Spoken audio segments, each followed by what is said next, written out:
Hello students, मैं हूं गुंजन एरन और अपनी आज की इस वीडियो में हम बात कर रहे हैं क्लास 12th मैथमेटिक्स से चैप्टर 5 सातत्य तथा अवकलनीयता की, कंटिन्यूटी एंड डिफरेंशिएबिलिटी की, जिसमें हमारा आज का टॉपिक होगा कंटिन्यूटी, सातत्यता क्या होती है। साथ ही इससे रिलेटेड कुछ प्रॉब्लम्स के बारे में भी आज हम आपको बताने वाले हैं। तो सबसे पहले पढ़ लेते हैं कंटिन्यूटी क्या होती है।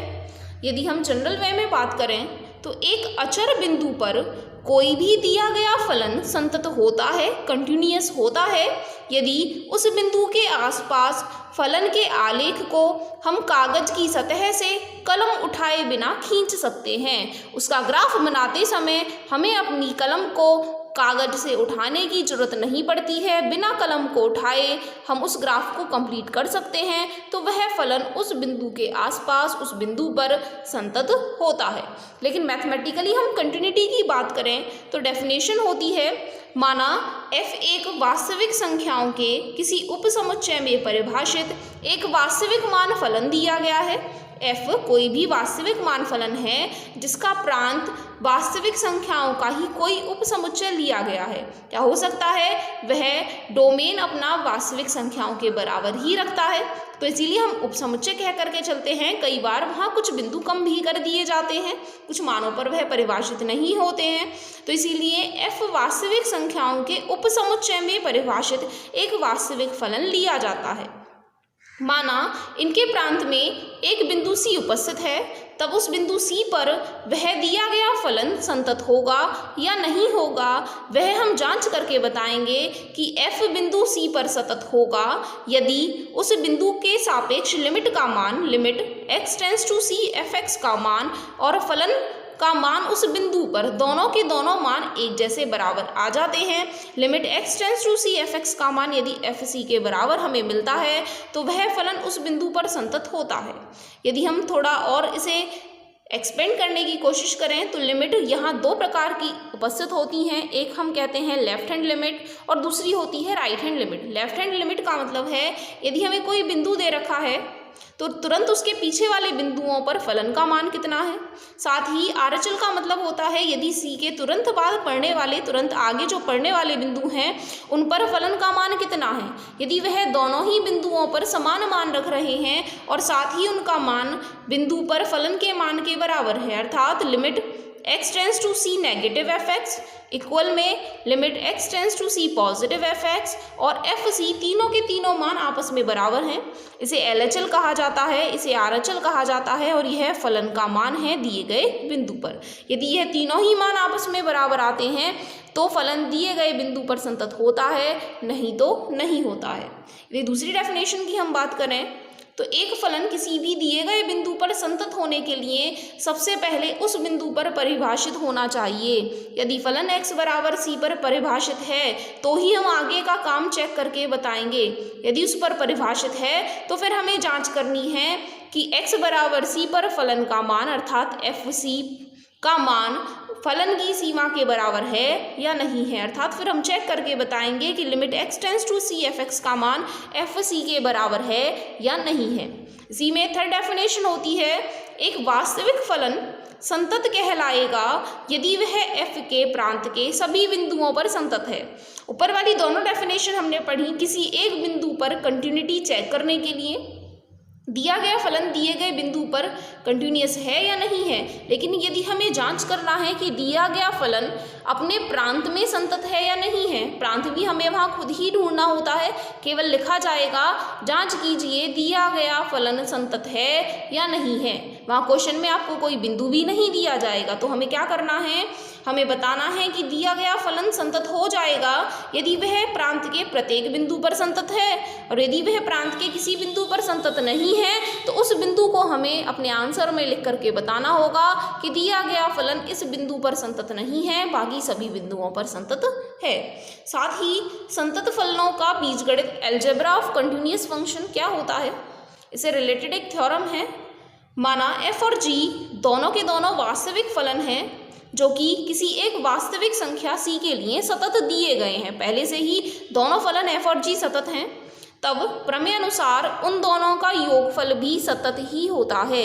यदि दोनों फलन सतत हैं किसी एक बिंदु पर, तो उसी बिंदु पर उनका योगफल भी सतत ही होता है। f प्लस g का मान हमेशा कंटिन्यूस ही होगा। तो इस थ्योरम का इस्तेमाल हम वहाँ क्वेश्चनों में कर सकते हैं जब हमें स्टार्टिंग में एलिमेंट्री दोनों फंक्शंस कंटिन्यूस दे रखे हैं और उनके योगफल को हमें कंटिन्यूस शो करके बताना है। नंबर 2 होता है, यदि दो दिए गए फलन f और g पहले से सतत हैं तो उनका अंतर f माइनस g भी उस बिंदु पर सतत होता है। उनका गुणनफल f गुणा g का मान भी सतत होता है। यदि एक फलन में हम किसी अचर मान से गुणा करके उस नए फलन को प्राप्त करें तो उस नए फलन का मान भी हमेशा सतत ही होता है। उन दोनों का भागफल f बटे g का मान भी सतत ही होता है। लेकिन यहाँ हमें कंडीशन चाहिए होती है कि जो हर में फलन हमने लिखा है, g यदि हमने नीचे लिखा है तो उसका मान उस बिंदु पर 0 नहीं होना चाहिए, क्योंकि उस बिंदु पर यदि उसका मान 0 होगा तो यह फिर मान परिभाषित नहीं होगा।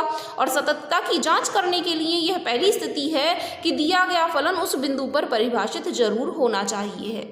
इसी तरीके से g बटे f को भी आप सतत कह सकते हैं, लेकिन हमें चाहिए होगा बटे में जो भी मान लिखा है वह 0 के बराबर नहीं होना चाहिए। इसी तरीके से यदि कोई भी फलन हमें दे रखा है तो उसका व्युत्क्रम 1 बटे f का मान भी सतत होगा। साथ ही हमें चाहिए है हर में जो भी हमने फलन लिखा है वह 0 के बराबर ना हो, केवल हमें यह याद रखना है। बाकी आप बीजगणित के इस नियम से इन सभी फलनों के मान को भी सतत दिखा सकते हैं, जबकि f और g प्रारंभ में सतत दिए गए हों।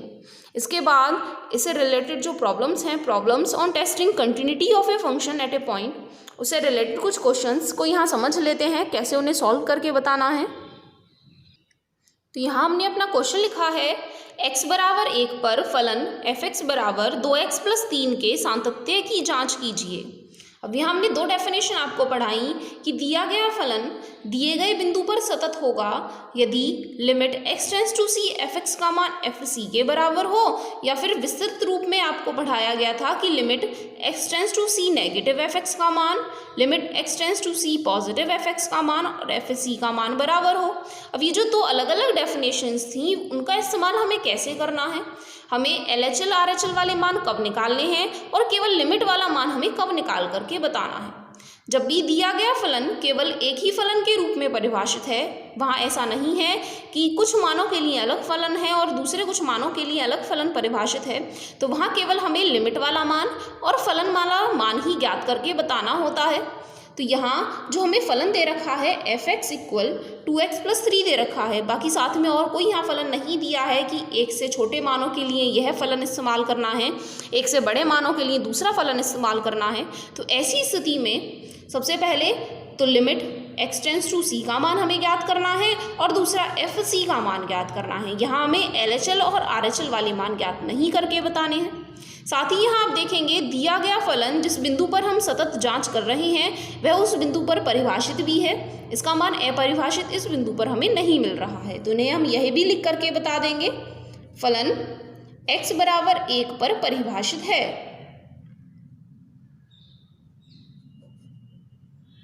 साथ ही फलन का मान x बराबर 1 पर यदि हम निकाल करके बताएं तो x की जगह 1 रख लेने पर हमें मिलेगा 5। इसके बाद हम निकाल करके बताएंगे limit x tends to c, लेकिन c का मान यहाँ 1 के बराबर दिया है, तो limit x tends to 1 f(x) का मान बराबर होगा limit x tends to 1 f(x) का मान जो भी क्वेश्चन में दिया गया है उसे हम यहाँ लिख लेंगे। x टेंस टू 1 का मतलब है x 1 की तरफ अग्रसर है, यहाँ हमें लिमिट का मान वही लगाना होता है जो कि हमें दिया गया है, तो 2 × 1 + 3, इन्हें हल करने पर भी हमें मिलेगा 5।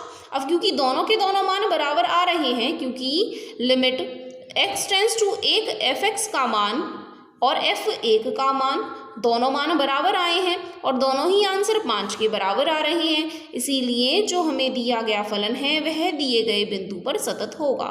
इसीलिए x बराबर 1 पर f संतत है। तो इस तरीके से ये क्वेश्चन हमें कंप्लीट मिल जाता है। इस तरीके से हमें किसी भी बिंदु पर दिए गए फलन की कंटिन्यूटी चेक करके बतानी है।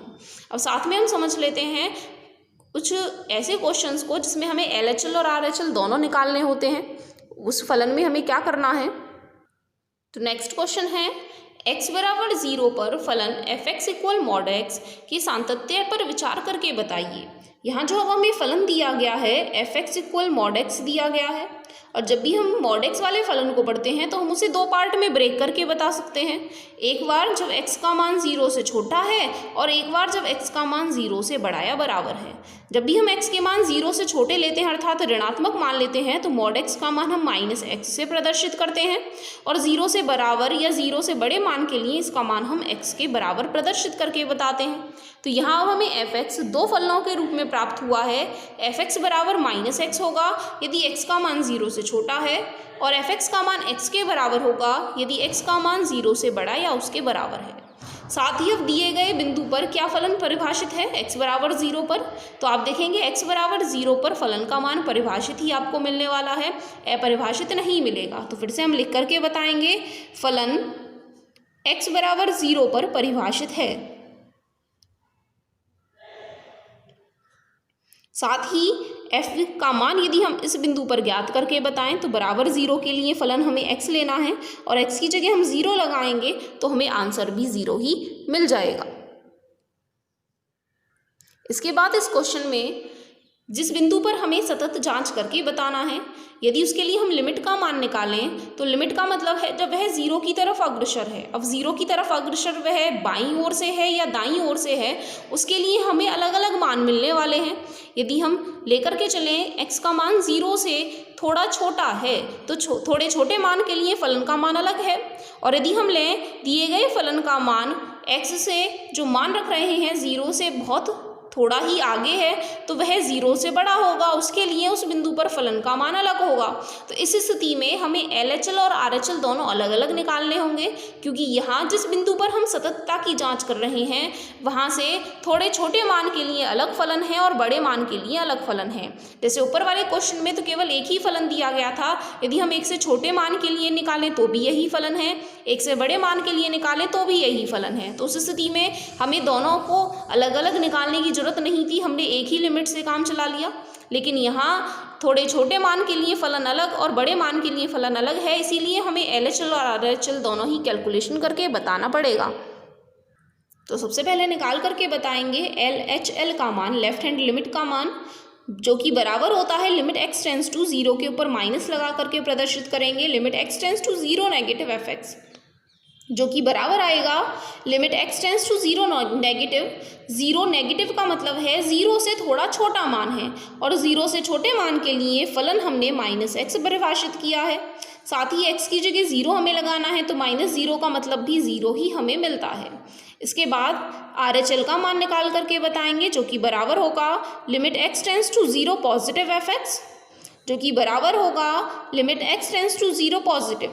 0 पॉजिटिव का मतलब है 0 से थोड़ा सा बड़ा मान है, और 0 से बड़े मान के लिए फलन का मान x परिभाषित किया गया है। x की जगह 0 लगाने पर 0 ही हमें मिल जाएगा, और f0 हम पीछे आपको निकाल करके बता चुके हैं, उसका मान भी 0 के ही बराबर था। अब क्योंकि तीनों के तीनों मान आपको बराबर मिल गए हैं, LHL का मान, RHL का मान और साथ ही फलन का मान, सभी मान 0 के ही बराबर मिल गए हैं, इसीलिए दिए गए बिंदु पर फलन परिभाषित होगा, सतत होगा। x बराबर 0 पर f संतत है। इस तरीके से ये क्वेश्चन हो जाता है कंप्लीट। इसी तरीके के और भी क्वेश्चंस आपकी टेक्स्ट बुक में दिए गए हैं, जिन्हें आप प्रैक्टिस करके बता सकते हैं। साथ ही मैंने भी कुछ क्वेश्चंस यहाँ प्रैक्टिस के लिए लिखे हैं, जिन्हें आप प्रैक्टिस कर सकते हैं। तो जांचिए कि फलन f(x) बराबर x² 0 पर सतत है या नहीं है। यहाँ फलन एक ही रूप में परिभाषित है, केवल यहाँ आपको लिमिट का मान और फलन का मान ही निकालना होगा। यह फलन दिया है, दो फलनों के रूप में सिद्ध करना है कि वह 0 पर संतत नहीं होगा। तो यहाँ आप दोनों मान निकालेंगे, LHL भी और RHL भी। LHL का मतलब है जब 0 से छोटा है तो हमें यह फलन लेना है। तो 0 से यदि आप मान निकालेंगे 0 रख करके तो आंसर 3 मिलेगा, जबकि f0 का मान 1 के बराबर है। तो ये दोनों आपको बराबर नहीं मिलेंगे, इसीलिए यह फलन आपको संतत नहीं मिलेगा। इसी तरीके से फलन f 5x - 3 एक ही फलन दिया गया है, हमेशा संतत ही आएगा।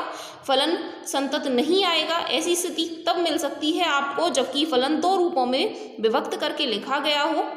फोर्थ क्वेश्चन है x बराबर 3 पर फलन का मान सतत होगा या नहीं है जांच करके बताना है। फिर से फलन केवल एक ही फलन के रूप में है, दो अलग अलग मान नहीं रख रहा है कि 3 से छोटे के लिए अलग फलन है और 3 से बड़े के लिए अलग फलन है, इसीलिए इस स्थिति में भी यह आपको संतत ही मिलने वाला है। नेक्स्ट है सिद्ध कीजिए कि फलन f(x = x⁴n) x बराबर n पर संतत होगा। फिर से यहाँ एक ही फलन दिया गया है तो असंतत तो मिलने ही नहीं वाला है, हमेशा संतत ही आपको मिलेगा ये। नेक्स्ट क्वेश्चन है क्या f(x = x) यदि x 1 से छोटा या बराबर है और f(x = 5) यदि x 1 से बड़ा है द्वारा परिभाषित फलन 0, 1 तथा 2 पर संतत होगा। तो सबसे पहले हम x बराबर 0 पर जांच कर लेते हैं, इसे हम पार्ट नंबर फर्स्ट भी कह सकते हैं।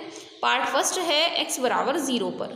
साथ ही आप यहाँ ध्यान दें x बराबर 0 के लिए यदि हम देखेंगे तो वह x 1 से छोटा है वाले फलन के रूप में परिभाषित होगा और यहाँ 0 के आसपास सभी मानों के लिए एक ही जैसा फलन होगा। ऐसा नहीं है 0 से थोड़े छोटे मान के लिए अलग फलन होगा और 0 से बड़े मान के लिए अलग फलन होगा। यहाँ 0 के आसपास सभी बिंदुओं पर फलन का मान एक ही जैसा होगा, इसीलिए इस बिंदु पर हमें LHL, RHL का मान अलग अलग ज्ञात करने की जरूरत नहीं है। केवल हम एक बार लिमिट का मान ज्ञात करके बताएंगे, limit x tends to 0 f(x) का मान, और एक बार f0 का मान ज्ञात करके बताएंगे।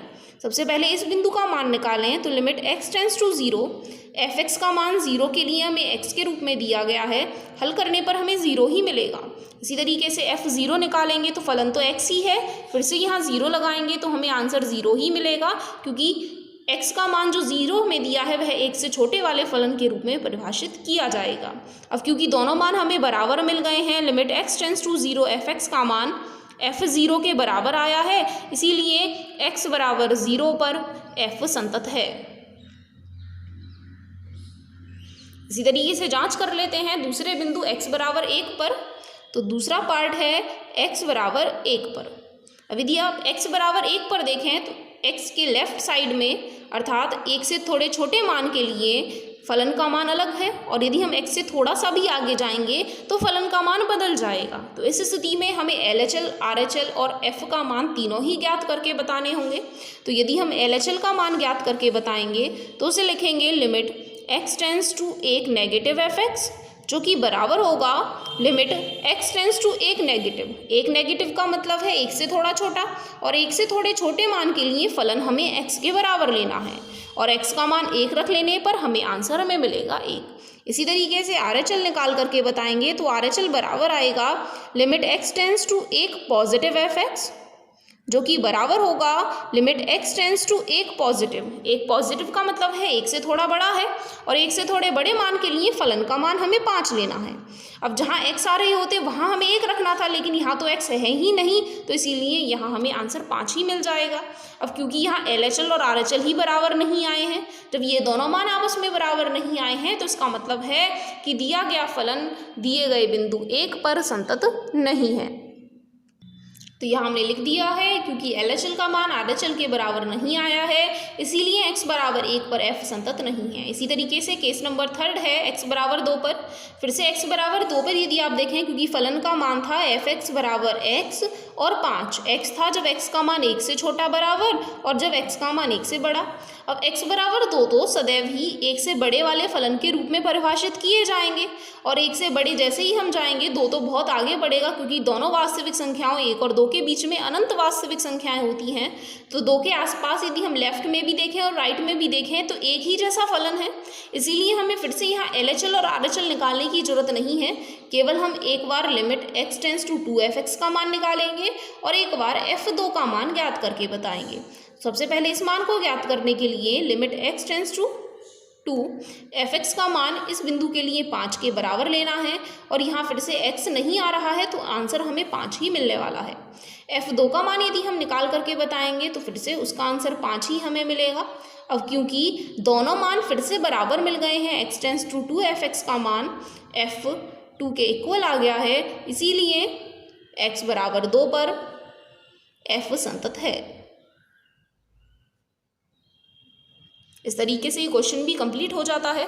साथ ही आप यहाँ एक रिजल्ट और यह देखेंगे, जब भी हमें कोई भी फलन दिया गया होता है तो जिस बिंदु पर वह ब्रेक हो रहा है, जैसे एक से छोटे के लिए अलग, बड़े के लिए अलग, तो केवल यहाँ इस बिंदु पर ही वह असतत होने की संभावना रखता है। बाकी किसी बिंदु पर यह असतत नहीं होता है, सभी बिंदुओं पर आपको सतत ही मिलेगा। केवल अगर वह असतत हो सकता है तो इस ब्रेक पॉइंट पर ही हो सकता है। तो बाकी सभी को तो आपको आंसर सतत है ऐसा ही पता होगा, और साथ ही आपको इनका आंसर प्रूफ भी सतत करके ही बताना होगा। यदि आपको कई बार इनका आंसर बराबर नहीं मिल रहा है तो उसका मतलब है आप वहाँ क्वेश्चन को सॉल्व करते समय कुछ ना कुछ गलती कर रहे हैं। तो उस आंसर को आप चेक करेंगे फिर से, बाकी सभी बिंदुओं पर फलन का मान सतत होगा, केवल ब्रेक पॉइंट पर वह असतत होने की संभावना रख सकता है। तो अपनी आज की इस वीडियो में इतना ही। धन्यवाद।